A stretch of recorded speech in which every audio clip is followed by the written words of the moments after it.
In this video, we're computing an integral that requires partial fractions decomposition, and we have to be really careful when we start this thing out. Thankfully, the denominator has been factored for us, so we don't have to worry about factoring a cubic thing.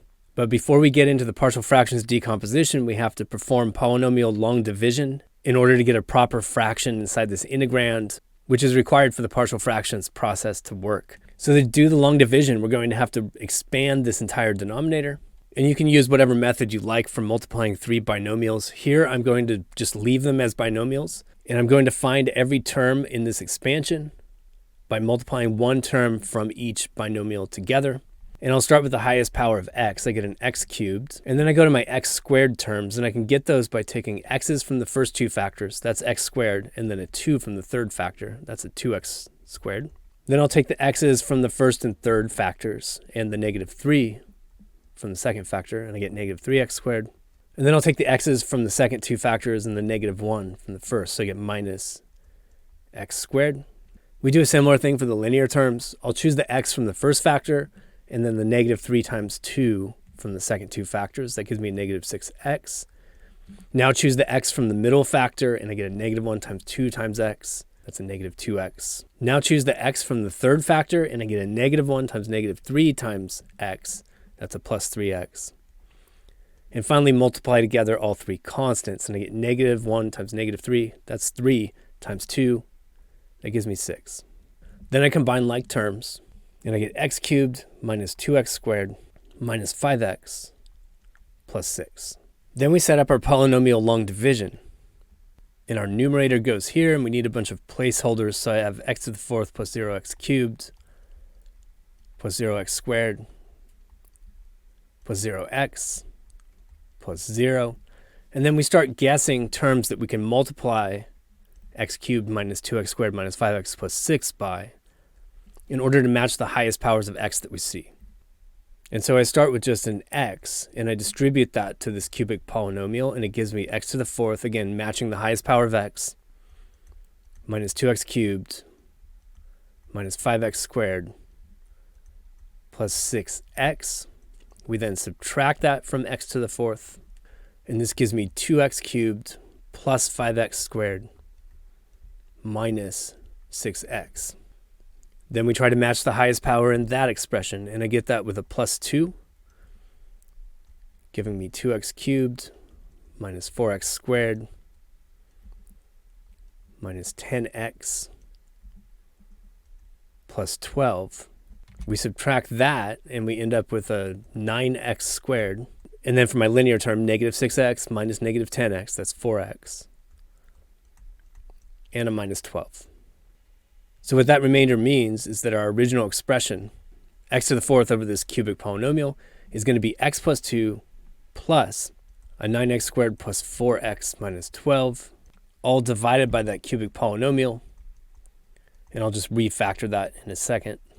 So we can re-express our integrand as an x plus 2 plus a 9x squared plus 4x minus 12, all divided by that cubic polynomial, which is more useful in its factored form now. And that rational expression is what we're going to perform partial fractions decomposition on. So we make a partial fractions decomposition proposal, and the idea here is that I should be able to split this into three factors, each one having one of these linear factors in its denominator. So we'll call these a over x minus 1, b over x minus 3, and c over x plus 2. Then the standard way to handle this is to distribute this entire denominator, these three linear factors, to both sides of the equation.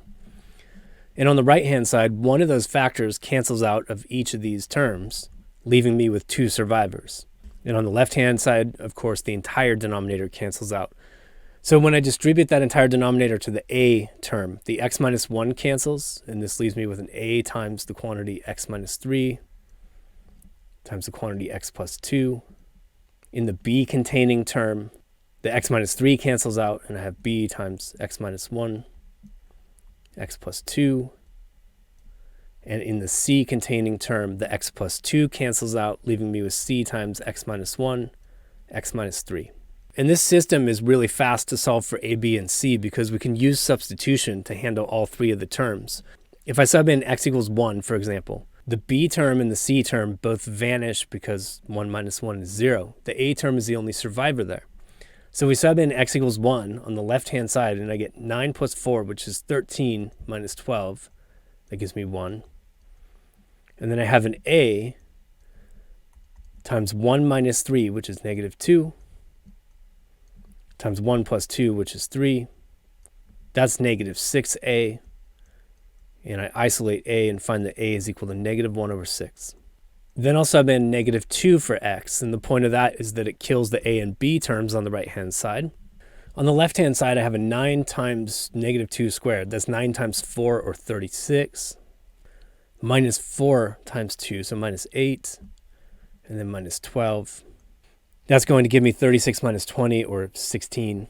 And then on the right-hand side, again, when I sub in negative 2 into the a and b terms, those both vanish, and I'm left with just the c term. So c times negative 2 minus 1, that's negative 3, times a negative 2 minus 3, that's negative 5. That gives me 15c. So on the left-hand side, again, we had a 16. On the right-hand side, we have 15c, so c is 16 over 15. Finally, we sub in x equals positive 3. That's going to kill the a containing term and the c containing term, and the only survivor is the b containing term. So we end up with a 9 times 3 squared, or 9 times 9, that's 81, plus 4 times 3, that's 12, minus a 12. So on the left side, we get 81. On the right side, we have b times 3 minus 1, or 2, times 3 plus 2, or 5, and I get a 10b on the right-hand side. And I find that b is equal to 81 over 10. So here's a summary of what we've accomplished. We rephrased the integral by doing long division. Then we made a partial fractions proposal to break that rational component into 3 simpler rational functions. Then we did the algebra to figure out what a, b, and c are to make this work. So our original integral is now an x plus 2 plus an a over x minus 1. That's negative 1/6 over x minus 1. Plus b over x minus 3, that's 81 over 10 over x minus 3, plus c over x plus 2, and that's 16 over 15 over x plus 2 dx. Now each of these pieces is a quickly guessable antiderivative. So the antiderivative of x is just 1/2 x squared. The second term is just a 2x. And then all 3 of these rational expressions just integrate to natural logs. So I have minus 1/6 natural log of the absolute value of x minus 1 plus 81 over 10 natural log absolute value x minus 3 plus 16 over 15 natural log absolute value x plus 2. And we need to throw in an arbitrary constant plus c. And we're done with the integral. If you enjoyed this video, or at least found it useful, check out another one by clicking one of the links on the left, or click the Zach's Lab logo on the right to explore dozens of physics and math playlists. As always, you can leave your questions, comments, and requests in the comments section below, and I'll get back to you within 24 hours. Thanks for watching Zach's Lab, and best of luck on your math and physics journey.